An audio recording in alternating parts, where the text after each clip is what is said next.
زدني علما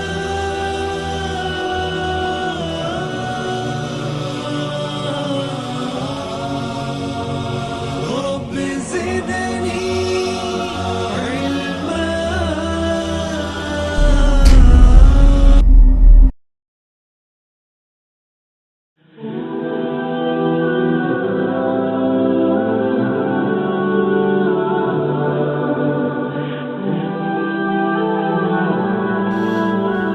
السلام علیکم ورحمۃ اللہ.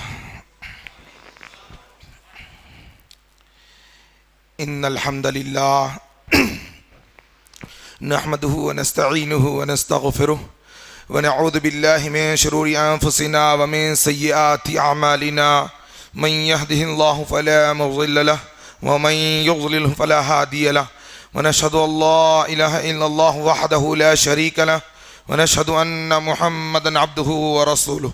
اما بعد فان خير الحديث كتاب الله وخير الهدي هدي محمد صلى الله عليه وسلم وشر الامور محدثاتها وكل محدثة بدعة وكل بدعة ضلالة وكل ضلالة في النار. فاعوذ بالله السميع العليم من الشيطان الرجيم من همزه ونفخه ونفثه. بسم الله الرحمن الرحيم. محمد رسول الله والذين معه أشداء على الكفار رحماء بينهم تراهم ركعا سجدا يبتغون فضلا من الله ورضوانا سيماهم في وجوههم من أثر السجود ذلك مثلهم في التوراة ومثلهم في الإنجيل. وقال تعالى فإن آمنوا بمثل ما آمنتم به فقد اهتدوا وإن تولوا فإنما هم في شقاق فسيكفيكهم الله وهو السميع العليم. وقال عز وجل السابقون الأولون من المهاجرين والأنصار والذين اتبعوهم بإحسان رضي الله عنهم ورضوا عنه وأعد لهم جنات تجري من تحتها الأنهار خالدين فيها أبدا وذلك الفوز العظيم. تمام قسم کی تعریفات اللہ وحدہ لا شریک کے لیے لائق و زیبا ہے جو سارے جہانوں کا تنہا اور اکیلا خالق و مالک ہے. بے شمار درود السلام نبی آخرین صادق الامین رحمت العالمین سید المرسلین خاتم النبیین کثیر المعجزہ امام الانبیاء محمد الرسول اللہ صلی اللہ علیہ وسلم پر. اللہم صلی علی محمد وعلی آل محمد کما صلیت علی ابراہیم وعلی آل ابراہیم انکا حمید مجید. اللہم بارک علی محمد وعلی آل محمد کما بارکت علی ابراہیم وعلی آل ابراہیم انکا حمید مجید. حضرات، جیسے کہ آپ سبھی جانتے ہیں آج کا ہمارا جو موضوع ہے رحماء بینہم. خطبہ مسنونہ کے بعد کلام اللہ کی جس آیت کی میں نے تلاوت کی اس کا ایک حصہ اللہ فرماتا ہے رحماء بینہم. صحابہ اکرام کے تعلق سے یہ آپس میں رحم دل ہے. خالق کائنات نے فرمایا نبی کے اصحاب آپس میں ایک دوسرے سے محبت کرنے والے، شفقت کرنے والے، ایک دوسرے پر رحم کا معاملہ فرمانے والے. لیکن لوگ کہتے ہیں کہ نہیں، ان کے دل میں دشمنیاں تھی اور یہ آپس میں ایک دوسرے سے نفرت کیا کرتے تھے، جبکہ اللہ رب العالمین فرما رہا ہے کہ آپس میں ایک دوسرے سے محبت کرنے والے تھے. ایک گروہ ایسا نکلا جنہوں نے صحابہ اکرام رضوان اللہ علیہم اجمعین پر صرف سب و شتم ہی نہیں کیا بلکہ اس حد تک گزر گئے کہ صحابہ اکرام ان کی نظر میں عام مسلمانوں سے بھی بڑھ کر یہ معاملہ پیش آیا کہ انہوں نے صحابہ اکرام کی تکفیر کی. آج کے اس پروگرام میں ان کی کتابیں، ان کی گھر کی گواہیوں سے آپ لوگوں کے سامنے یہ بات کو منوا کر رہوں گا.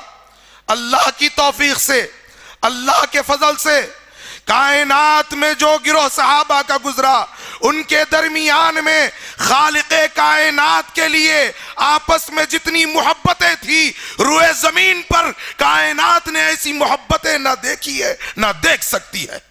انشاءاللہ ان کے گھر کی کتابوں سے، ان کی گواہیوں سے یہ بات انشاءاللہ ہم منوا کر رہیں گے.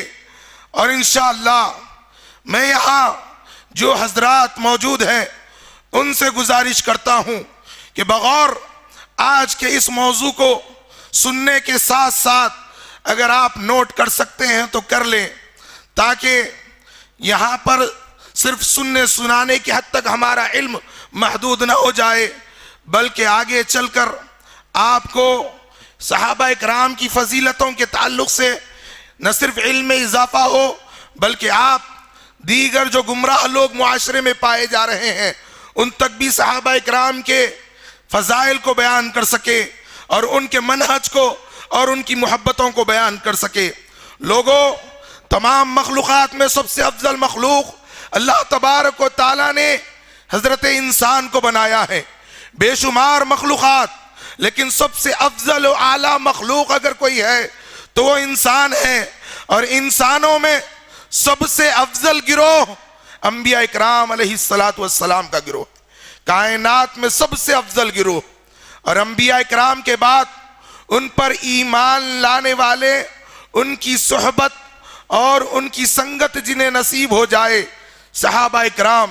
صحابی کہتے ہیں جو حالت ایمان میں اللہ کے نبی صلی اللہ علیہ وسلم کو دیکھا ہو اور ایمان کی حالت میں ان کی موت ہوئی ہو، ان کو صحابہ کہتے ہیں.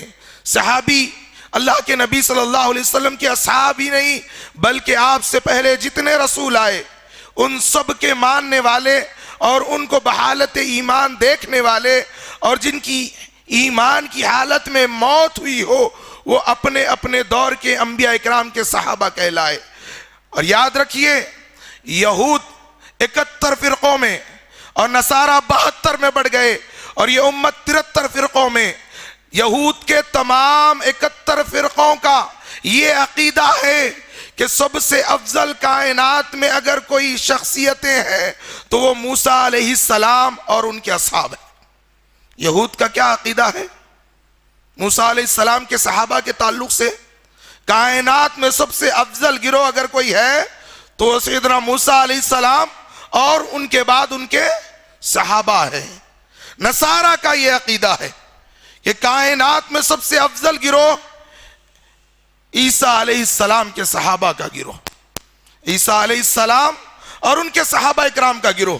لیکن اس امت میں ایسے گروہ، ایسے فرقے، ایسے گمراہیاں پیدا ہوئی کہ یہ لوگ کہتے ہیں کہ اللہ کے نبی صلی اللہ علیہ وسلم کے صحابہ نبی کی وفات کے بعد 3 کو چھوڑ کر سارے کے سارے معاذ اللہ مرتد ہو گئے تھے، کافر ہو گئے تھے. یہ وہ گروہ ہے جن کے صرف لباس ہی کالے نہیں بلکہ دل بھی کالے ہو چکے ہیں. یہ ان کا مشغلہ شب و روز صحابہ اکرام پر تبرہ کرنا، انہیں گالیاں دینا، انہیں برا کہنا، ان کی غیبتیں بیان کرنا. لوگوں، سب سے پہلے صحابہ اکرام پر زبان دراز کرنے والا سبائی گروہ تھا جو سیدنا عثمان رضی اللہ عنہ کے دور خلافت میں وجود میں آیا. یاد رکھیے، صحابہ اکرام پر تبرہ کرنا، انہیں برا کہنا، انہیں گالیاں دینا، اللہ کی قسم جب صحابہ اکرام کو برا کہو گے تو پھر دین اسلام کس سے لوگے؟ کس سے دین اسلام لوگے؟ اللہ کے نبی صلی اللہ علیہ وسلم کے دور میں صحابہ اکرام کا یہ معاملہ تھا کہ صحابہ اکرام کو گالیاں تو بہت دور کی بات، صحابہ کو اگر کوئی صحابی آپس میں کسی دوسرے صحابی کو برا کہہ دیتا، جب تک اسے مناتا نہیں اسے سکون نہیں ملتا. ایک مرتبہ سیدنا ابوبکر صدیق رضی اللہ عنہ نے سیدنا عمر سے کچھ کہہ دیا اور پھر احساس ہوا کہ میں نے عمر کو کچھ زیادہ ہی کہہ دیا. دوڑ پڑے سیدنا عمر کی طرف معافی مانگنے کے لیے. عمر دوڑ رہے ہیں مسجد نبوی کے پچھلے حصے سے بقی کے پاس سے ہوتے ہوئے دوڑاتے دوڑاتے اپنے مکان میں داخل ہو گئے. سیدنا ابوبکر صدیق رضی اللہ عنہ عمر کو منانے کے لیے دستک دے رہے ہیں، میرے بھائی عمر باہر آ جا، کچھ تو بات کر لے، کچھ میری بھی تو سن لے. عمر باہر نکلنے کے لیے تیار نہیں. سیدنا صدیق اللہ کے نبی صلی اللہ علیہ وسلم کے پاس پہنچتے ہیں. اللہ کے نبی صلی اللہ علیہ وسلم کے صحبت میں بیٹھنے والے صحابہ اکرام ابو بکر صدیق فرماتے ہیں اللہ کے حبیب میں نے عمر کو کچھ کہہ دیا ہے. اتنے میں دوڑتے ہوئے سیدنا عمر بھی تشریف لاتے ہیں, فرماتے ہیں اللہ کے حبیب میں نے کچھ نہیں کہا, ابو بکر نے زیادتی کی ہے. اللہ کے نبی صلی اللہ علیہ وسلم عمر کی طرف دیکھتے ہوئے فرماتے ہیں عمر میرے ابو بکر کو تکلیف مت دو, یہ وہ ابو بکر ہے جب سارے تکذیب کر رہے تھے میرا ابو بکر میری تصدیق کر رہا تھا. اللہ کے نبی صلی اللہ علیہ وسلم فرماتے ہیں عمر جس نے ابو بکر کو راضی کیا اس نے مجھے راضی کیا. سیدنا عمر فرماتے ہیں اللہ کے حبیب میں نے یہاں آنے سے پہلے ہی ابو بکر کو معاف کر دیا.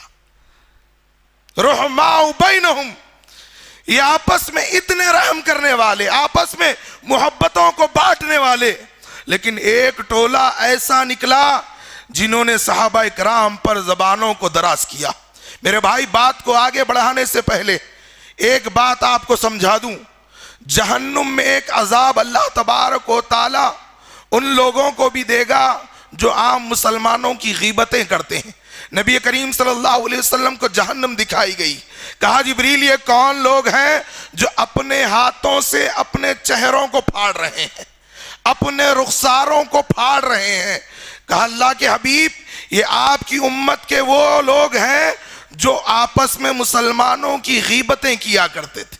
اللہ اکبر, مسلمانوں کی غیبتیں کرنا کوئی عام جرم نہیں ہے, کوئی چھوٹا گناہ نہیں ہے. مسلمانوں کی غیبتیں کرنے والوں کو جہنم میں اس عذاب میں مبتلا کیا جائے گا, وہ اپنے ہاتھوں سے اپنے بدنوں کو پھاڑیں گے. اور صحابہ اکرام کی غیبتیں کرنے والے, صحابہ اکرام پر تبرہ کرنے والے, صحابہ اکرام کو گالیاں دینے والے, صحابہ اکرام کو برا کہنے والے, اللہ تعالیٰ نے اس عذاب کو انہیں دنیا میں ان پر نازل کر دیا. اس عذاب میں یہ لوگ ملوث ہیں. صحابہ اکرام کو برا بھلا کہنے والے اپنے ہاتھوں سے اپنے بدنوں کو پھاڑتے ہیں, ماتم کے نام پر ان کے سینے پھٹتے ہیں, ان کی پشتیں پھٹ جاتی ہیں, ان کی پیشانیاں پھٹ جاتی ہیں. صحابہ اکرام کی غیبتیں کرنے والے لوگوں, اللہ کے نبی صلی اللہ علیہ وسلم نے فرمایا, صحیح مسلم, صحیح بخاری, کتاب الفضائل اصحاب النبی صلی اللہ علیہ وسلم, نبی کریم صلی اللہ علیہ وسلم سے عبداللہ بن مسعود رضی اللہ عنہ روایت کرتے ہیں خیر الناس قرنی ثم الذین یلونہم ثم الذین یلونہم, سب سے بہترین لوگ میرے زمانے کے لوگ ہیں, سب سے بہترین لوگ, اور اس کے بعد وہ جو ان کے بعد آئیں گے, اور اس کے بعد جو ان کے بعد آئیں گے. اللہ اکبر, سب سے بہترین لوگ کائنات میں. اللہ کے نبی صلی اللہ علیہ وسلم سارے انبیاء کے گروہ میں اگر کوئی افضل و اعلیٰ ہے تو محمد الرسول اللہ صلی اللہ علیہ وسلم. جس طرح سارے انبیاء میں سب سے افضل محمد الرسول اللہ صلی اللہ علیہ وسلم کی ذات مبارکہ, اسی طرح تمام انبیاء کے صحابہ میں کوئی افضل گروہ ہے صحابہ اکرام کا تو پیارے نبی صلی اللہ علیہ وسلم کے صحابہ اکرام کا گروہ. آپ سے افضل انبیاء اکرام کے بعد اگر کوئی گروہ ہے تو وہ نبی کریم صلی اللہ علیہ وسلم کے صحابہ اکرام کا گروہ ہے. اللہ کے نبی صلی اللہ علیہ وسلم نے فرمایا کہ لوگوں میرے صحابہ کو برا مت کہو, میرے صحابہ کو برا مت کہو, میرے صحابہ کو برا مت کہو. اس ذات کی قسم جس کے ہاتھ میں میری جان ہے, تم میں سے کوئی اگر احد پہاڑ کے برابر بھی سونا اللہ کی راہ میں خرچ کر دے تو ان کے ایک یا آدھے مد کے برابر بھی نہیں ہو سکتا. اللہ اکبر, احد پہاڑ جتنا سونا, احد پہاڑ جتنا سونا اللہ کی راہ میں خیرات کر دے تو صحابہ کے آدھے مد کے برابر بھی نہیں ہو سکتا. اللہ رب العالمین کا ارشاد ہے سورۃ البقرہ میں فَإِنْ آمَنُوا بِمِثْلِ مَا آمَنْتُمْ بِهِ فَقَدْ اهْتَدَوْا, ایمان لاؤ میرے نبی کے صحابہ کی طرح تو ہدایت یافتہ ہو جاؤ گے, ہدایت تمہارا مقدر بن جائے گی. وَإِنْ تَوَلَّوْا فَإِنَّمَا هُمْ فِي شِقَاقٍ فَسَيَكْفِيكَهُمُ اللَّهُ وَهُوَ السَّمِيعُ الْعَلِيمُ. اگر اعراض کرو گے تو پھر آپس میں اختلاف میں پڑ جاؤ گے, اور اللہ تمہارے لیے کافی ہے اور وہی سننے اور جاننے والا ہے. اور جانتے ہو یہ آیت سیدنا عثمان ابن عفان رضی اللہ عنہ جب سورۃ البقرہ تلاوت کر رہے تھے اور جب آپ کی شہادت ہوئی، آپ کو شہید کیا گیا، تو اسی آیت پر آپ کے خون کے قطرات گر چکے تھے، اور آج بھی وہ نسخہ موجود ہے، غالباً ترکی کے میوزیم میں وہ نسخہ موجود ہے جس پر سیدنا عثمان ابن عفان رضی اللہ عنہ کے خون کے قطرات موجود ہیں۔ صحابہ کرام معیار ہیں ایمان والوں کے لیے، راہ نجات ہے صحابہ کرام کی جماعت، لیکن لوگ ہیں کہ صحابہ کرام کے تعلق سے برا بھلا کہتے ہوئے نظر آتے ہیں۔ ملا باقر مجلسی حیات القلوب میں لکھتا ہے کہ اللہ کے نبی صلی اللہ علیہ وسلم کے بعد سارے کے سارے صحابہ مرتد ہو گئے تھے سوائے 3 کے، اور 3 کا نام بھی ہم نے سوچا شاید علی ہوں گے، شاید اس میں سے ایک حسن ہوں گے، شاید ایک حسین ہوں گے، کہا ایک مقداد رضی اللہ عنہ، دوسرے ابو ذر، تیسرے سلمان، ان تینوں کو چھوڑ کر سارے کے سارے مرتد ہو گئے تھے معاذ اللہ۔ یہ ان کا عقیدہ ہے۔ یہ روافض جنہوں نے فتنے پیدا کیے، جنہوں نے فساد بپا کیے، ان کا ٹولہ سیدنا عثمان رضی اللہ عنہ کی خلافت 12 سالہ خلافت میں 6 سال تک کوئی فتنہ نظر نہیں آیا۔ 6 سال کے بعد 6 سال تک کسی کو اعتراض نہیں تھا۔ 6 سال کے بعد یہ گروہ اٹھا اور کہنے لگا عثمان سے زیادہ حقدار علی ہے خلافت کی، اور علی رسول اللہ کے وصی ہیں۔ ابو بکر کو بھی کوئی اختلاف نہیں، ابو بکر کے دور میں بھی کوئی اختلاف نہیں ہوا، سیدنا عمر رضی اللہ عنہ کے دور میں کوئی اختلاف نہیں ہوا، سیدنا عثمان ابن عفان رضی اللہ عنہ کے ابتدائی 6 سالہ دور میں کوئی اختلاف نہیں ہوا، اور آپ کے 6 سالہ دور گزرنے کے بعد یہ ٹولہ اٹھا۔ عبداللہ ابن سبا، یہ یہودی باشندہ تھا یمن کا، اس نے اس فتنے کو ہوا دی، اسلام کا لبادہ اوڑھ کر، یہ یہودی اسلام کا لبادہ اوڑھ کر یہ کہنے لگے کہ علی کو وسیع قرار دے کر سیدنا عثمان رضی اللہ عنہ کے خلاف خروج کیا۔ ابن سبا نے مرکز مصر کو بنایا، اور پھر ہوتے ہوتے مدینے میں یہ وبا پھیل گئی کہ پھر یہ گروہ تیار ہوا سیدنا عثمان رضی اللہ عنہ کے خلاف، اور سب سے پہلے اس گروہ کے خاتمے کے لیے سیدنا علی رضی اللہ عنہ سامنے آئے۔ سیدنا عثمان نے کہا علی میرے بھائی، میری ذات کی وجہ سے مدینے میں خون نہیں بہنا چاہیے۔ اللہ اکبر۔ سیدنا علی سے کہا کہ اگر تم نے تلواریں اٹھائی تو قیامت کے دن میں اس کا ذمہ نہیں لوں گا، تم اس کے ذمہ دار ہوگے۔ اللہ اکبر۔ سبائی سازشیں اتنی منظم انداز میں فتنہ کر رہی تھی، آخر کار سیدنا عثمان رضی اللہ عنہ کی شہادت ہو گئی۔ سیدنا عثمان رضی اللہ عنہ کی شہادت اس گروہ کی وجہ سے ہوئی۔ صحابہ کرام سہم گئے، صحابہ کرام جو آپس میں ایک دوسرے سے محبت کرنے والے، صحابہ کرام کو اللہ تعالیٰ نے معیار ہدایت بنایا تھا۔ رب العزت کا ارشاد ہے وَمَن يُشَاقِقِ الرَّسُولِ مِن بَعْدِ مَا تَبَيَّنَ لَهُ الْهُدَى وَيَتَّبِعْ غَيْرَ سَبِيلِ الْمُؤْمِنِينَ نُوَلِّهِ مَا تَوَلَّى وَنُصْلِهِ جَهَنَّمَ وَسَاءَتْ مَصِيرًا۔ ہدایت کے واضح ہو جانے کے بعد جو کوئی رسول اللہ صلی اللہ علیہ وسلم کی مخالفت کرے اور مومنوں کے راستے کو چھوڑ کر کوئی اور راہ اختیار کرے، مومنوں سے مراد صحابہ کرام کا راستہ، وَيَتَّبِعْ غَيْرَ سَبِيلِ الْمُؤْمِنِينَ نُوَلِّهِ مَا تَوَلَّى، وہ جدھر چلے گا ہم اسے ادھر ہی چلائیں گے، وَنُصْلِهِ جہنم، یہاں تک کہ جہنم رسید کر دیں گے، وَسَاءَتْ مَصِيرًا، اور کیا ہی برا ٹھکانہ ہے جہنم پہنچنے کا۔ صحابہ کرام کے راستے کو چھوڑو گے، طریقے کو چھوڑو گے، گمراہیاں مقدر بن جائے گی، اور آج ہو رہا ہے۔ صحابہ کرام کے طریقے کو چھوڑا۔ ابھی ربیع الاول کا مہینہ گزر رہا ہے نا، کہتے ہیں کہ میلاد النبی منائیں گے، عید میلاد، جشن میلاد، ریالیاں نکالیں گے، راستے جام کریں گے، موسیقی بجائیں گے، بھانگڑے ڈالیں گے، بچیوں کو روڈوں پر بے پردہ نچوائیں گے، گائیں گے، جھومیں گے۔ اللہ کی پناہ، یہ دین اسلام ہے؟ صحابہ کے طریقے کو چھوڑو گے، اسی طرح گمراہی کے راستے پر چلو گے، اور جدھر چلو گے اللہ ادھر ہی چلائے گا۔ اور ہم نے کہا کہ بھائی جب عید میلاد مناتے ہو تو پھر ہمیں دلیل بتا دو، ہم بھی تو نبی سے محبت کرنے والے ہیں، نبی کی ایک ایک اداؤں پر ہم سر خم کرنے والے، ہم کو بتا دو، انشاءاللہ تم سے بڑا جشن منائیں گے، تم سے بڑی ریالی نکالیں گے، تم سے زیادہ جھنڈے لگائیں گے، تم ہمیں بتا دو، ایک دلیل دکھا دو۔ 63 سالہ زندگی نبی کریم صلی اللہ علیہ وسلم کی، 63 مرتبہ ربیع الاول کا مہینہ آیا، اللہ کی قسم تم ایک مرتبہ دکھا دو، ہم تم سے بڑا جشن منا کر دکھائیں گے۔ نہیں دکھا سکتے قیامت کی صبح تک۔ کہنے لگے دلیل ملی، ہم نے کہا کس سے؟ قرآن سے؟ کہا نہیں۔ کہا حدیث سے؟ کہا نہیں۔ کہا نبی کریم صلی اللہ علیہ وسلم کی حیات مبارکہ سے؟ کہا نہیں۔ کہا صحابہ سے؟ کہا نہیں۔ کہا تابعین سے؟ کہا نہیں۔ کہا تبع تابعین سے؟ کہا نہیں۔ کہا ائمہ و محدثین سے؟ نہیں۔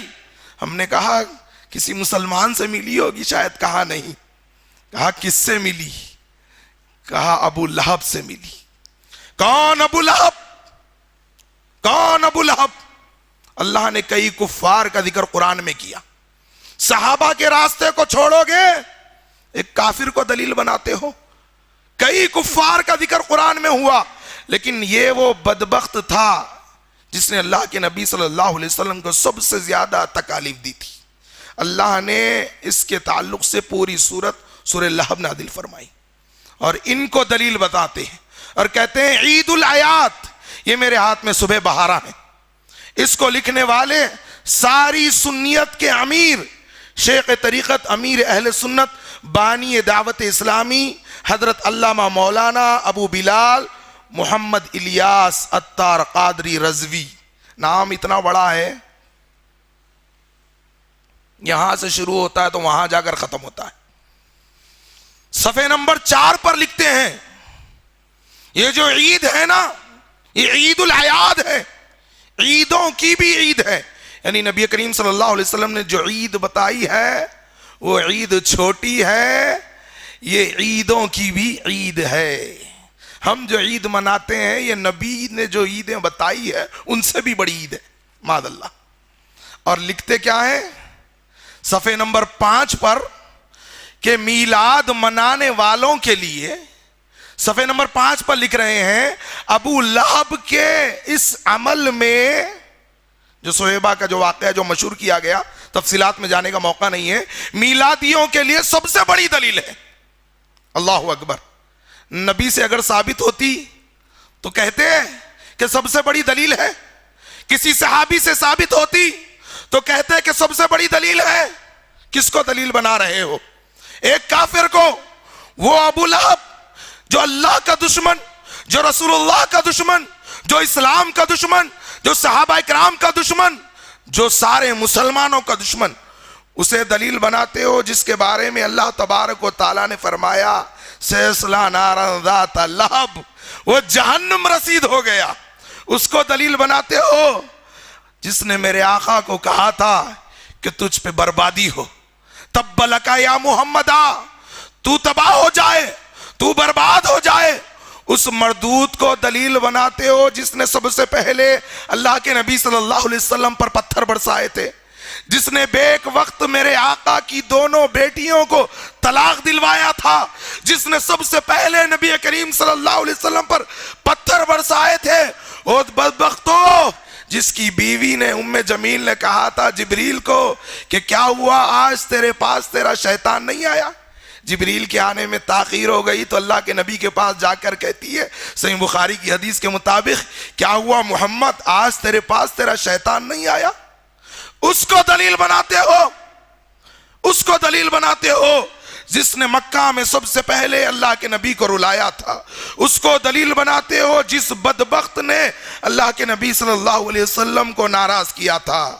ہم نے کہا جب دلیل بنا ہی لی ہے تو ہمیں بتا بھی دو کہ کیا دلیل ملی ہے۔ کہا کہ کسی نے خواب میں دیکھا۔ لکھ رہے ہیں صفحے نمبر 5 پر لکھتے ہیں کہ کسی نے خواب میں دیکھا۔ کس نے دیکھا نہیں معلوم، بس دیکھا۔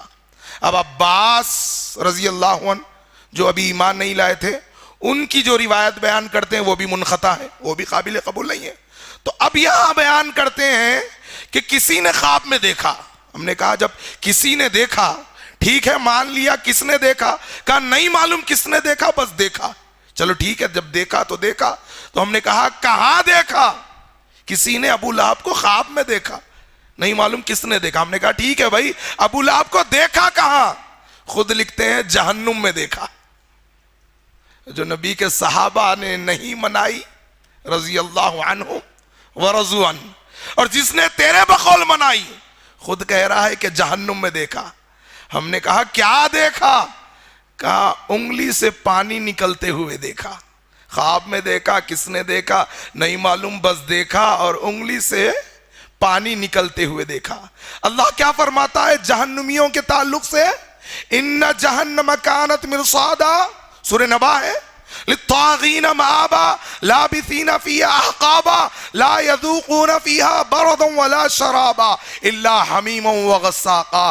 جہنمیوں کو پانی تو بہت دور کی بات ہے, ٹھنڈک کا مزہ ہی نہیں ملے گا, پینے کے لیے کوئی مشروب نہ ہوگا سوائے کھولتے ہوئے پیپ کے. اللہ اکبر. یہ کہتے ہیں کہ نہیں جی پانی مل رہا تھا. اور اللہ نے ابو لہب کے بارے میں کیا فرمایا؟ تبت یدا ابی لہب وتب. ابو لہب کے دونوں ہاتھ ٹوٹ گئے, تباہ ہو گیا, برباد ہو گیا. جب دونوں ہاتھ ٹوٹ گئے تو ہاتھ ہی نہیں رہا, جب ہاتھ ہی نہیں رہا تو انگلی ہی نہیں رہی, جب انگلی ہی نہیں رہی تو پانی کہاں سے نکل رہا ہے؟ اللہ کہتا ہے کہ دونوں ہاتھ ٹوٹ گئے, ملا کہتا ہے نہیں ہاتھ بھی سلامت ہے پانی بھی نکل رہا ہے. اللہ کی پناہ. اس کو دلیل بناتے ہو. چلو کل قیامت کے دن اگر اللہ کہہ دے کہ میلاد منانے والے ایک صف میں کھڑے ہو جائیں اور جنہوں نے نہیں منایا وہ ایک صف میں کھڑے ہو جائیں, تو جس صف میں جنہوں نے منایا اس صف میں کون ہوں گے؟ میلادی ہوں گے. حوض کوثر سے جن کو دھتکار دیا گیا وہ بدعتی ہوں گے, اور رافضی ہوں گے, فاطمی شیعہ ہوں گے, سب سے آگے ابو لہب ہوگا. اور جنہوں نے نہیں منایا ان کی صف میں انشاءاللہ اہل سنت ہوں گے, اور ائمہ و محدثین ہوں گے, صحابہ اکرام ہوں گے, اور سب سے آگے محمد الرسول اللہ صلی اللہ علیہ وسلم. لوگوں یہ گمراہیاں معاشرے میں پیدا ہو رہی ہیں صحابہ اکرام کے راستے کو چھوڑنے کی وجہ سے, ان کے طریقے کو چھوڑنے کی وجہ سے. وہ صحابہ جن کے بارے میں اللہ رب العزت نے ارشاد فرمایا والسابقون الاولون من المہاجرین والانصار والذین اتبعوهم بإحسان رضی اللہ عنہم ورضوا عنہ وأعد لهم جنات تجری من تحتها الانہار خالدین فیہا ابدا وذلک الفوز العظیم. اسلام میں سبقت کرنے والے اول مہاجرین و انصار میں سے, اور جنہوں نے احسن طریقے سے ان کی اتباع کی. اللہ فرماتا ہے رضی اللہ عنہم ورضوا عنہ, اللہ ان سے راضی اور وہ اللہ سے راضی. اللہ نے ان سے رضا کا اعلان کر دیا, اور وہ لوگ جو احسن طریقے سے ان کی اتباع کریں گے, ان کی پیروی کریں گے, ان سے بھی اللہ راضی. عام مسلمانوں کو اللہ کی رضا کب ملے گی جانتے میں اور آپ؟ جی موت کے وقت تو فرشتے کہیں گے ان الذین قالوا ربنا اللہ ثم استقاموا تتنزل علیہم الملائکہ اللہ تخافوا ولا تحزنوا وابشروا بالجنۃ التي کنتم توعدون.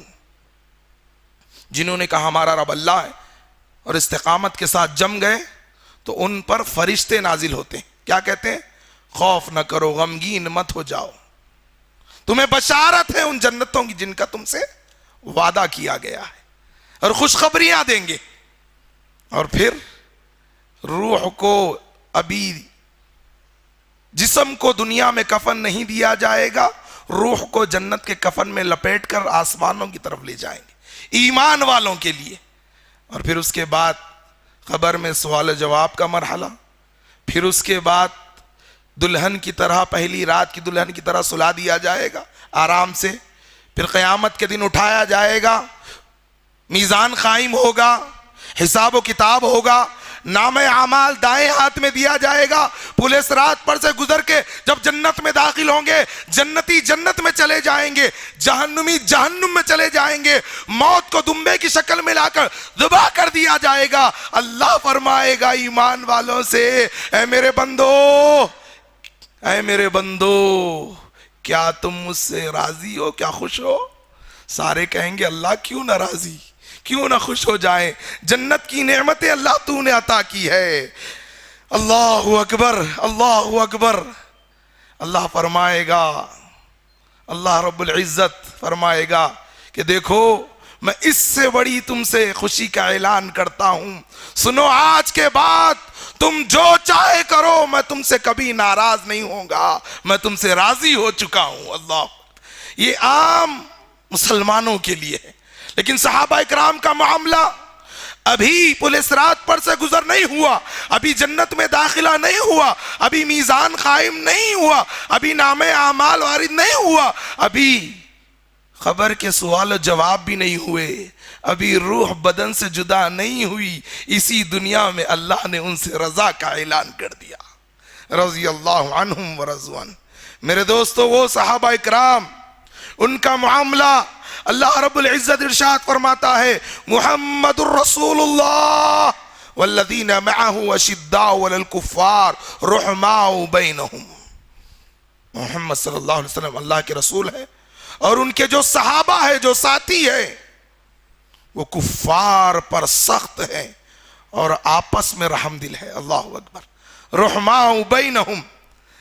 اللہ اکبر۔ اللہ کے نبی صلی اللہ علیہ وسلم سے بے شمار احادیث ملتے ہیں، اور صحابہ اکرام کی جب سیرتیں ہم پڑھتے ہیں تو بے شمار واقعات ملتے ہیں۔ میں تفصیل میں وہاں نہیں لے جانا چاہوں گا، بلکہ ان کی کتابوں سے ثابت کروں گا صحابہ اکرام کی محبتیں۔ یہ میرے ہاتھ میں نہج البلاغہ ہے، یہ نہج البلاغہ رافضیوں میں سب سے زیادہ معتبر مانی جانے والی کتاب ہے۔ اس کے صفحے نمبر 643 میں اس کا ترجمہ جو ہمارے پڑوسی ملک سے شائع ہوا ہے، ایک لفظ کی کمی اور بیشی کے ساتھ آپ کے سامنے رکھوں گا۔ صفحے نمبر 643 میں سیدنا معاویہ رضی اللہ عنہ کو ایک مکتوب لکھ رہے ہیں سیدنا علی رضی اللہ عنہ، اور اس مکتوب سے تینوں خلفاء کی فضیلت ثابت ہو رہی، ان کے گھر کی گواہی ہے، ان کے لکھنے والے، ان کے ترجمہ کرنے والے، ان کے شائع کرنے والے اور بیچنے والے بھی یہی ہے، سنانا اللہ نے ہمارے مقدر میں لکھا ہے۔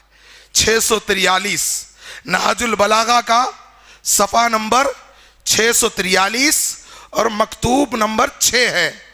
معاویہ ابن ابی سفیان کے نام مکتوب لکھتے ہوئے سیدنا علی لکھتے ہیں، اے معاویہ میرے بھائی، جن لوگوں نے ابو بکر، عمر اور عثمان کی بیعت کی تھی، انہوں نے میرے ہاتھ پر انہی اصولوں کے مطابق بیعت کی ہے۔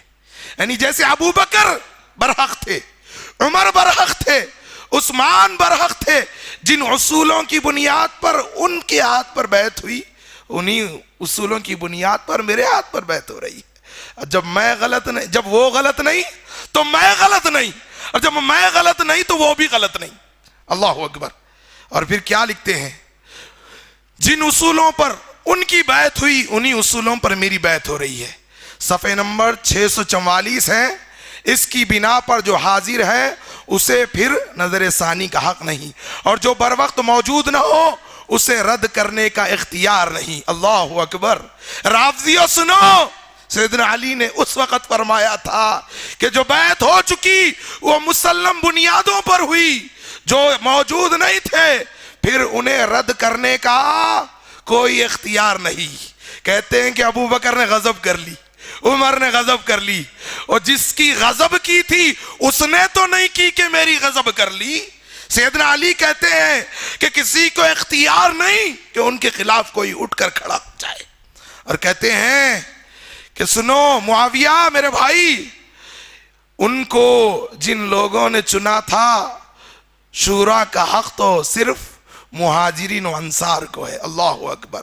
وہ اگر کسی ایک پر جمع ہو جائیں اور اسے خلیفہ سمجھ لے تو اسی میں اللہ کی رضا و خوشنودی سمجھی جائے گی۔ اللہ اکبر۔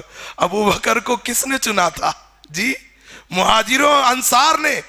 عمر کو، عثمان کو، سارے متفق ہو گئے تھے، اور ان کی کتاب گواہی دے رہی ہے جب مہاجرین اور انصار کسی پر جمع ہو جائے اور ان کو اپنا خلیفہ تسلیم کر لے تو اب اللہ کی رضا اور خوشنودی بھی اسی میں ہے۔ اللہ اکبر۔ یہ نہج البلاغہ میرے ہاتھ میں صفحہ نمبر 644 اور مکتوب نمبر 6 ہے کہ اللہ کی رضا تھی ابو بکر کی خلافت میں، عمر کی رضا تھی، اللہ کی رضا تھی عمر کی خلافت پر، اور عثمان، اللہ کی رضا تھی عثمان رضی اللہ عنہ کی خلافت پر، کیونکہ مہاجرین و انصار نے انہیں خلیفہ مانا تھا، اور خود سیدنا علی کی گواہی ان کے کتابوں میں موجود ہے۔ آئیے آگے بڑھتے ہیں۔ نہج البلاغہ کا صفحہ نمبر 384 384، اور اس میں سیدنا عمر ابن خطاب رضی اللہ عنہ کی فضیلت۔ 384 میں غزوہ فارس میں شرکت کے لیے آپ سیدنا علی رضی اللہ عنہ سے مشورہ کرتے ہیں کہ علی میرے بھائی کیا مشورہ دیتے ہو؟ یہ جو فارس کے لیے اسلامی فوج روانہ ہو رہی ہے، میں ان کے ساتھ جانا چاہتا ہوں، کیا مشورہ دیا؟ اور سیدنا علی رضی اللہ عنہ مشیر تھے سیدنا ابو بکر کے، سیدنا عمر کے اور عثمان رضی اللہ عنہ کے۔ خطبہ نمبر 144 اور صفحے نمبر 384 ہے نہج البلاغہ کا۔ آئیے دیکھتے ہیں کیا مشورہ دیا۔ خطبہ نمبر 144 ہے، صفحہ نمبر 384 384۔ کیا مشورہ دیتے ہیں؟ کہا جب حضرت عمر ابن خطاب نے جنگ فارس میں شریک ہونے کے لیے آپ سے مشورہ لیا تو آپ نے فرمایا اس امر میں کامیابی و ناکامیابی کا دار و مدار فوج کی کمی بیشی پر نہیں رہا ہے، یہ تو اللہ کا دین ہے جسے اس نے سب دینوں پر غالب رکھا ہے، اور اسی کا لشکر ہے جسے اس نے تیار کیا ہے، اور اس کی ایسی نصرت کی ہے کہ وہ بڑھ کر اپنی موجودہ حد تک پہنچ گیا ہے اور پھیل کر اپنے موجودہ پھیلاؤ پر آ گیا ہے، اور ہم سے اللہ کا ایک وعدہ ہے اور وہ اپنے وعدے کو پورا کرے گا اور اپنے لشکر کی خود ہی مدد کرے گا۔ امور سلطنت میں حاکم کی حیثیت وہی ہوتی ہے جو مہروں میں ڈورے کی ہوتی ہے۔ سیدنا عمر سے کہہ رہے ہیں امور سلطنت میں حاکم کی حیثیت وہی ہوتی ہے جو مہرے میں ڈورے کی ہوتی ہے۔ تسبیح میں دانوں کے اوپر جو مہرہ ہوتا ہے اس کی ہوتی ہے، اگر مہرہ ٹوٹ گیا تو ایک کے بعد ایک دانے بکھر جائیں گے۔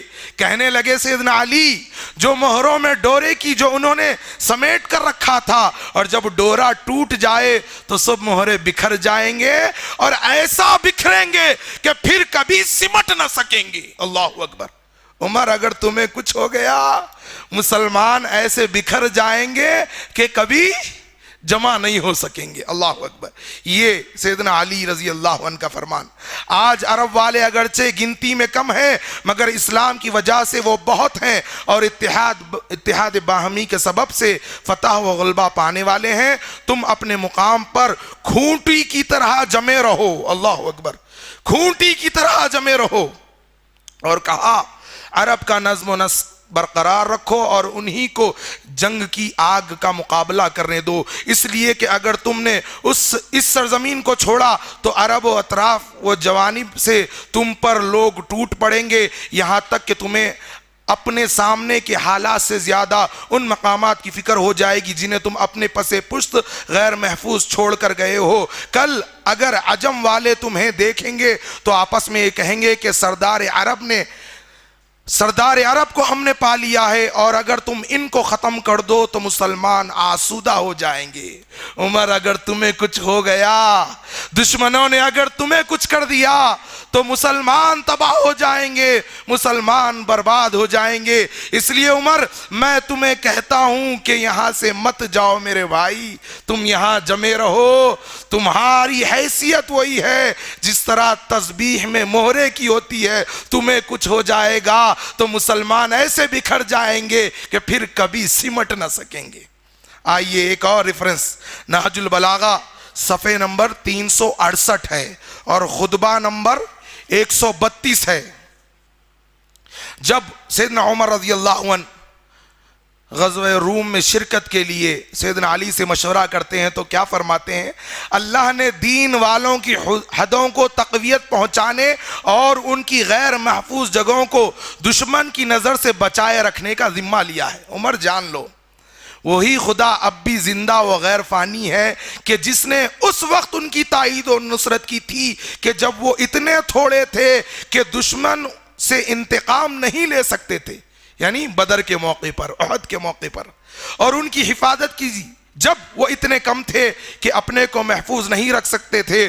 تم اگر خود ان دشمنوں کی طرف بڑھے اور ان سے ٹکرائے اور کسی مصیبت میں پڑ گئے تو اس صورت میں مسلمانوں کے لیے دور کے شہروں کے پہلے کوئی ٹھکانہ نہ رہے گا اور نہ تمہارے بعد کوئی ایسی پلٹنے کی جگہ ہوگی کہ اس طرف پلٹ کر آ سکے۔ تم ان کی طرف اپنے بجائے کوئی تجربے کار آدمی کو بھیجو۔ لیکن عمر، میں مشورہ دیتا ہوں کہ مدینے کو چھوڑ کر نہ جانا۔ عمر، اللہ اکبر، یہ محبتیں رحماء بینہم، ان کی کتابوں سے جو کہتے ہیں کہ یہ رحماء بینہم والا معاملہ نہ تھا، اشداء بینہم والا معاملہ تھا۔ اللہ کی پناہ، ان کی کتابوں سے میں نے حوالہ دیا۔ اور آؤ بات کو آگے بڑھاتے ہیں۔ میرے بھائی، ایک سوال کرتا ہوں، اگر ہم کو اللہ اولادیں دیتا ہے تو ہم ان کے نام کن کے ناموں پہ رکھنا پسند کریں گے؟ جس نام سے ہمیں محبت ہو وہ نام پر ہم اپنی اولادوں کے نام رکھتے ہیں، ہے کہ نہیں؟ جی، جو نام سب سے زیادہ ہمیں محبوب ہو وہ نام پر نام رکھنا پسند کریں گے کہ نہیں؟ سیدنا علی رضی اللہ عنہ سے کو اگر ابو بکر، عمر، عثمان سے بغض ہوتا تو کیا ان کی اپنی اولادوں کے نام ابو بکر، عمر، عثمان رکھتے؟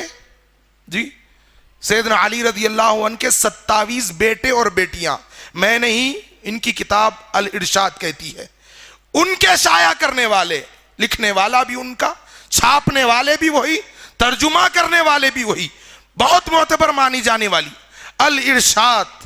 اس کے صفحے نمبر 339 حصے اول 339 پر امیر المومنین کی اولادیں، جی، امیر المومنین کی اولادیں، سیدنا علی رضی اللہ عنہ کے بڑے بیٹے کا نام، جی، کیا تھا؟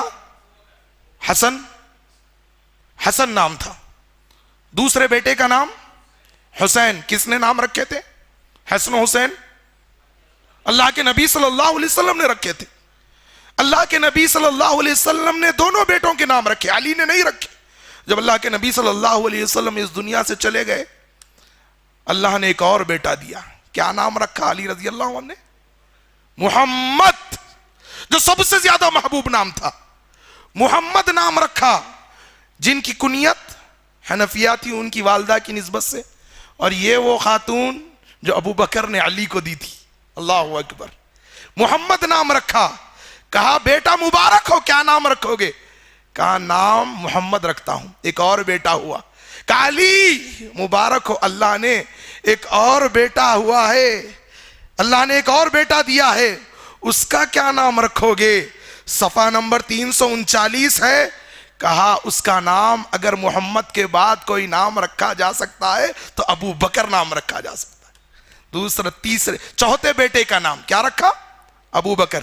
اس کے بعد اللہ نے پھر بیٹا دیا، کہا علی مبارک ہو، اللہ نے بیٹا دیا، کیا نام رکھو گے؟ کہا اس کے ابو بکر کے بعد اگر کوئی نام رکھا جا سکتا ہے تو عمر نام رکھا جا سکتا ہے۔ اس کے بعد اللہ نے ایک اور بیٹا دیا، کہا علی مبارک ہو، اللہ نے ایک اور بیٹا دیا ہے۔ کہا کیا نام رکھو گے؟ کہا اس کے بعد اگر کوئی نام ہے تو عثمان کا نام ہے، عثمان کے نام پر میں اپنے بیٹوں کا نام رکھوں گا۔ اگر کوئی میری بات کو جھوٹی ثابت کر سکتا ہے تو میری بات کو نہیں بلکہ اپنی کتابوں کو جھوٹی ثابت کرے۔ الارشاد شیخ مفید کی ابو بکر، عمر، عثمان، یہ نام سیدنا علی رضی اللہ عنہ نے رکھے، اور یہ وہ لوگ ہیں جو کربلا میں حسین کے ساتھ شہید ہوئے۔ خود لکھتے ہیں، خود لکھتے ہیں، ان کی کتاب بحار الانوار، اس کا جلد نمبر 1 صفحے نمبر 259 259. ساری کرتوتیں ان کی آپ کے سامنے رکھ رہا ہوں. جو کہتے ہیں کہ نہیں جی صحابہ میں محبتیں نہیں تھی, صحابہ میں تو دشمنیں تھی, صحابہ میں تو عداوتیں تھی. یہ دیکھیے شہادت ابو بکر بن حسن, اچھا یہ تو حسن رضی اللہ عنہ کے بیٹوں کے نام, یہ تو بعد میں آئیں گے. یہاں پر خود لکھتے ہیں ابو بکر عمر بن علی کی شہادت ہوئی, صفحہ نمبر 260 ہے. عمر بن علی کی شہادت ہوئی, ابو بکر بن علی کی شہادت ہوئی, عثمان بن علی کی شہادت ہوئی. یہ ان کے کتابوں کے حوالے ہیں. کربلا میں سیدنا حسین کے ساتھ 2 ابو بکر شہید ہوئے, 2 عمر شہید ہوئے اور 1 عثمان. کون ابو بکر؟ وہ ابو بکر جو علی کے بیٹے تھے, وہ عمر جو علی کے بیٹے تھے, وہ عثمان جو علی کے بیٹے تھے.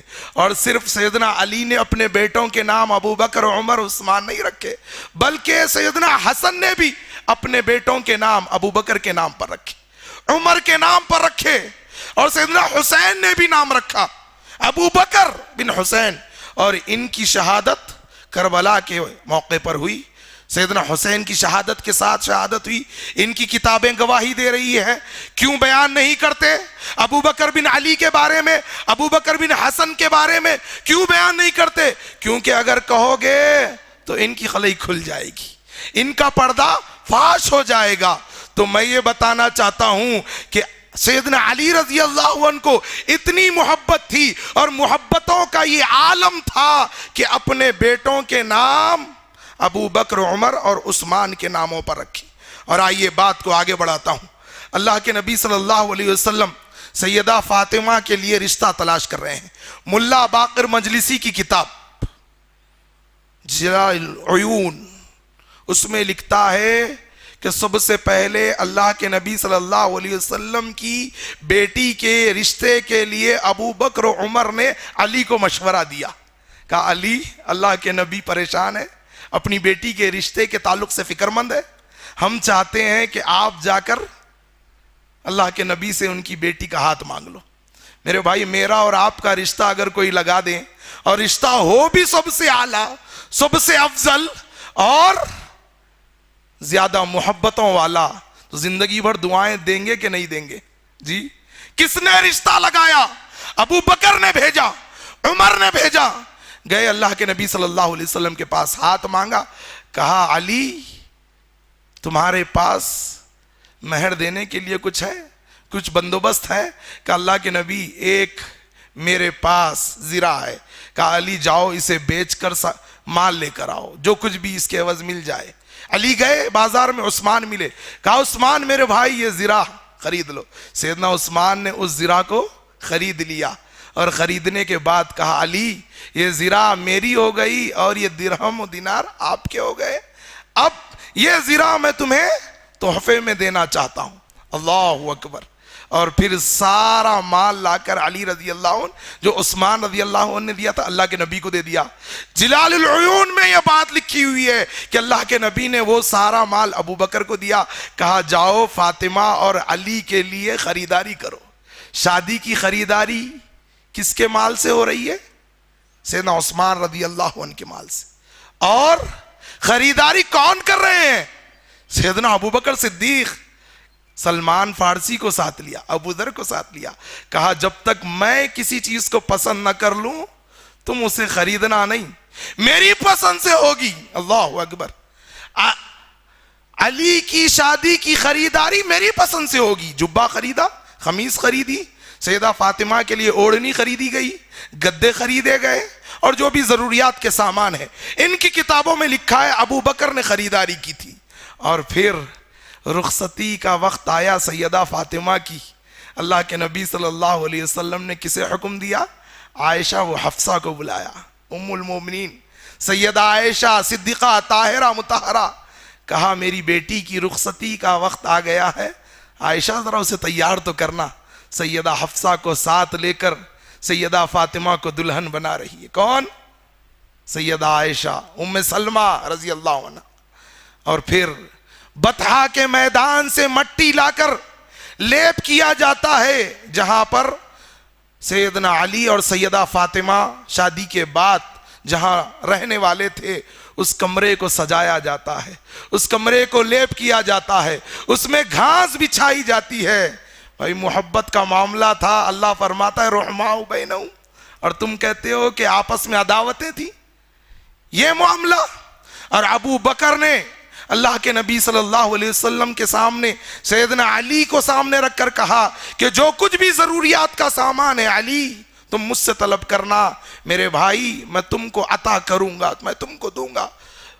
کوئی ایسا ذہن میں گمان نہ لانا کہ کیسے طلب کروں، میں تمہارا بھائی ہوں، جتنی ضرورت ہے تم مجھ سے مانگ لینا۔ اللہ کے نبی نے ابو بکر کو دعائیں دی اور عثمان رضی اللہ عنہ کو بھی دعائیں دی۔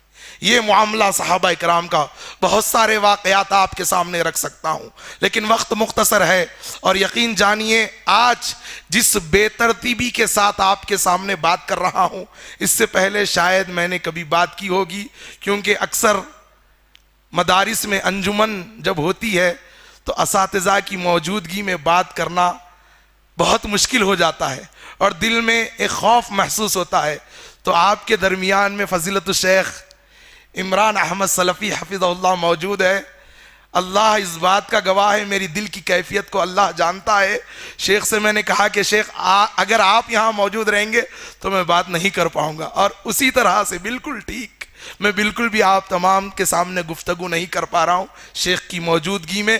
میں وہی خوف دل میں محسوس کر رہا ہوں جو طالب علمی کے دور میں مدرسے میں انجمن کے دوران اساتذہ کے درمیان میں بات کرتے ہوئے جو خوف میں محسوس کرتا تھا، وہ خوف آج مجھے محسوس ہو رہا ہے۔ اس لیے آپ تمام سے میں بات کرنے سے قاصر ہوں۔ بتانا یہ چاہتا ہوں اپنی بات کو سمیٹتے ہوئے میرے دوستو، صحابہ کرام میں محبتیں تھی، الفتیں تھی۔ یہ لوگ جو صحابہ کرام پر تبرہ کر رہے ہیں در حقیقت یہ اسلام کے غدار ہے۔ انہی لوگوں نے صحابہ کرام کے دور میں بہت بڑا فتنہ بپا کیا، اور یہاں تک کہ سیدنا علی رضی اللہ عنہ سے غداری کی، اور ان کی غداری سے ساری نہج البلاغہ بھری پڑی ہے۔ اس کے خطبہ نمبر 25 میں سیدنا علی نے اپنے شیعوں سے بددل ہو کر منبر سے کہا تھا، خدا ایسے کوفے کو غارت کرے، تم امر حق پر نہیں ہو، تم اپنے امام کے نافرمان ہو۔ معاویہ کے ساتھی امانت دار ہے اور فرائض کو پورا کرنے والے ہیں، تم خیانت کرنے سے نہیں چوکتے۔ وہ معاویہ کے ساتھی اپنے سردار کے امین ہیں، امانت دار ہیں، اس کے تابع ہیں، اس کی بات کو سنتے ہیں۔ لیکن میں اگر تم میں سے کسی کو ایک لکڑی کے پیالے کا بھی امین بناؤں تو مجھے ڈر ہے کہ وہ اس میں بھی خیانت کرے گا، اور بددعا دی اللہ میں ان سے تنگ دل ہو چکا ہوں، میں ان سے اکتا چکا ہوں، اے اللہ اپنے غضب سے تو انہیں ایسا پگھلا دے جیسے پانی میں نمک گھل جاتا ہے۔ نہج البلاغہ خطبہ نمبر 25 ہے میرے دوستو جو میرے ہاتھ میں ہے۔ اسی طرح سے اس کے صفحے نمبر 213 اور خطبہ نمبر 66 میں اپنے شیعوں کی مذمت کرتے ہوئے ان کی غداری بیان کرتے ہوئے فرماتے ہیں، اللہ تمہارے چہرے کو بے آبرو کرے، تمہارے نصیب کو برباد کرے۔ اللہ اکبر۔ ایسی بددعائیں سیدنا علی رضی اللہ عنہ نے شیعوں کو دی، اور ان لوگوں نے اللہ کے داماد سیدنا علی رضی اللہ عنہ کے ساتھ غداری کی، اور اس کے بعد سیدنا حسن کے ساتھ بھی ان لوگوں نے غداری کی۔ الارشاد میں یہ بات نقل ہے حصے دوم میں کہ حسن اپنے ساتھیوں سے باخبر ہو چکے تھے، ان کے ساتھی ان سے فرار اختیار کر رہے تھے، یہاں تک کہ جب آپ نے صلح کی بات کی اللہ کے نبی نے فرمایا تھا یہ میرا بیٹا سردار ہے، اللہ اس کے ذریعے سے مسلمانوں کے 2 گروہوں میں صلح کرائے گا۔ تو آپ جب نے معاویہ رضی اللہ عنہ کے ساتھ صلح کی پیشکش کی تو ان لوگوں نے سیدنا حسن رضی اللہ عنہ پر مشرک کا فتویٰ لگا دیا کہ تم مشرک ہو چکے ہو، تم کافر ہو چکے ہو، اور مسلمانوں کے لیے تمہارا خون بہانا جائز ہے، تمہارا مال لوٹنا جائز ہے۔ اللہ کی پناہ۔ اور پھر اللہ تبارک و تعالیٰ نے جو فیصلہ مقرر کیا تھا، سیدنا حسن رضی اللہ عنہ نے معاویہ رضی اللہ عنہ سے صلح کر لی، اور ان رافضیوں نے سیدنا حسن سے بھی غداری کی، علی سے بھی غداری کی، اور سیدنا حسین رضی اللہ عنہ سے بھی خطوط لکھ کر کوفہ بلا کر وہاں ان سے بھی غداری کی۔ الارشاد صفحہ نمبر 65 ہے، حصہ دوم ہے، سینکڑوں خطوط لکھ کر سیدنا حسین رضی اللہ عنہ کو کوفہ بلایا اور یہ لکھا کہ یہ خطوط حسین بن علی کے لیے آپ کے شیعہ مومنین کی جانب سے لوگ آپ کے منتظر ہے، خدا را دیر نہ کریں جلدی آئیں۔ یہاں تک کہ مسلم بن عقیل کو سیدنا حسین نے بھیجا، وہاں پر کوفیوں نے مسلم بن عقیل کا ساتھ چھوڑ دیا اور مسلم بن عقیل سے بغاوت کی، اور شامی فوج آ گئی تو اپنے اپنے گھروں میں بند ہو گئے۔ مسلم بن عقیل کے ہاتھ پر بیعت کی کہ ہم جان دینے کے لیے تیار ہے، حسین آ جائیں، ہم اپنی جانوں سے مالوں سے ان کا ساتھ دیں گے۔ لیکن الارشاد حصہ دوم میں ان کی کارستانیاں ہے کہ سارے کے سارے غدار نکلے، باغی نکل گئے، یہاں تک کہ 18,000 شیعوں نے جو بیعت کی تھی، مغرب کے ہوتے ہوتے جب مسلم بن عقیل نے سلام پھیرا تو مغرب کی نماز کے وقت 30 شیعہ موجود تھے، جیسے ہی سلام پھیر کر واپس پلٹے تو 30 تو چھوڑو ایک بھی موجود نہ تھا مغرب کی نماز کے بعد۔ ان کے کتابیں، اور دھیرے دھیرے کوفہ تاریک ہو گیا اور مسلم بن عقیل گلیوں میں تنہا پھر رہے تھے، یہاں تک کہ شامی لشکر نے ان کو بھی شہید کر دیا۔ اور شہادت سے پہلے مسلم بن عقیل نے کہا تھا، مجھے میری جان کا ڈر نہیں ہے، مجھے اپنی جان کا خوف نہیں ہے، اللہ کے لیے کوئی حسین تک میرا یہ پیغام پہنچا دو۔ حسین، جس طرح تمہارے بابا کے ساتھ ان شیعوں نے غداری کی تھی، یہ تمہارے ساتھ بھی غداری کریں گے، اللہ کے لیے کوفہ نہ آئیے، اللہ کے لیے کوفہ نہ آئیے۔ لیکن ظالموں نے مسلم بن عقیل کو شہید کر دیا، یہاں تک کہ سیدنا حسین رضی اللہ عنہ سے بھی غداری کی، اور سیدنا حسین رضی اللہ عنہ جب آئے تو ان پر 3 پیشکشیں کی۔ میں نہیں کہتا، ان کی کتاب صفحہ نمبر 105 ہے، حصہ دوم ہے، کہا لوگوں جہاں سے آیا ہوں مجھے واپس جانے دو، جہاں سے آیا ہوں مجھے واپس جانے دو، یا دوسری بات میری یہ قبول کر لو کہ مجھے سرحدوں پر بھیج دو، میں غیر معروف مسلمانوں کی طرح زندگی بسر کر لوں گا۔ تیسری بات کہی کہ یزید کی طرف جانے دو، یزید کی طرف جانے دو، میں اپنے معاملے کو یزید کے سامنے رکھ دوں گا۔ لیکن نہیں مانا، یہاں تک کہ خون ریزی ہوئی اور غداری کا ثبوت دیتے ہوئے کوفیوں کی غداری کی وجہ سے سیدنا حسین رضی اللہ عنہ کی بھی شہادت ہو گئی۔ میرے دوستو، یہ لوگ اس وقت سے لے کے آج تک فتنہ فساد مچا رہے ہیں، فتنہ فساد مچا رہے ہیں، صحابہ کرام کو برا بھلا کہنے والے، صحابہ کرام کو گالیاں دینے والے، صحابہ کرام کا معاملہ یہ ہے۔ انس رضی اللہ عنہ کی ایک حدیث بیان کر کر میں اپنی بات کو ختم کرتا ہوں۔ اللہ کے نبی صلی اللہ علیہ وسلم کے پاس ایک صحابی آ کر فرماتے ہیں، اے اللہ کے نبی، قیامت کب آئے گی؟